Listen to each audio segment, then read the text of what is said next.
te whonu la ka pisa moa o ia fo il te ili tongai le panemia ina ia tu SFS sia inga fa kiki as a near roll if so soni tupe le ufa matu o mai e Australia mo Samoa Fiji matonga me Australia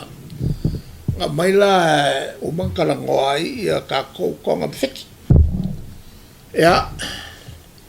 a mai lola se lengi fakupea i ka ko ka pim kwa lava se lengi me to kalonga la ka pi okay kalonga le o fiki konga ka ko ma fai lola ko la avelo le prokeki nei e mo ku mai kokot avel ai saulole unga Australia e kau fa wala pel malo lo nga kau sa ngai le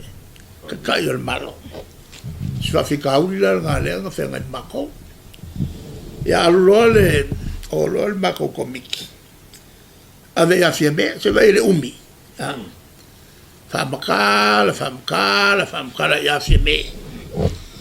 e fa melo ve me ya manga ya e ka ki fo nga se yo fai ka wa la vinga mai Australia o vai longo mas o fai ka wa ya o mai fo elu e sa fieme le fai ele sa nga fieme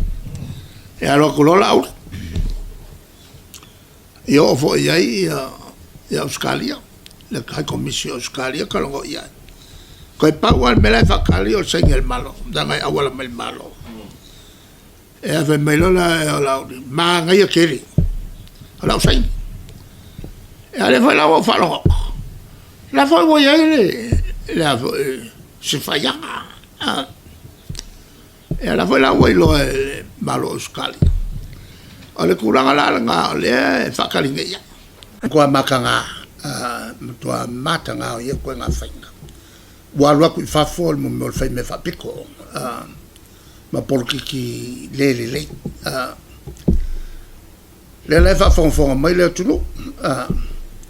e au fia ya ma fa nau a elato le lango ya le fast le la wono tia uma ya tupena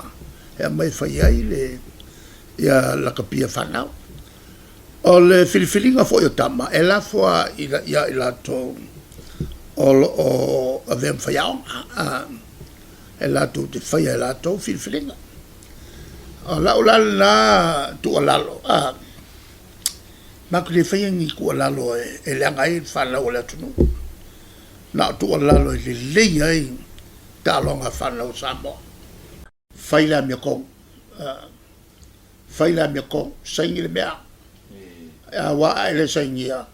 la o te longol ya Australia e ala no le sangi o le mga o le pale mio Samoa e fa por kicking fa il calo ele se fainga le na ya luma le ya la kapi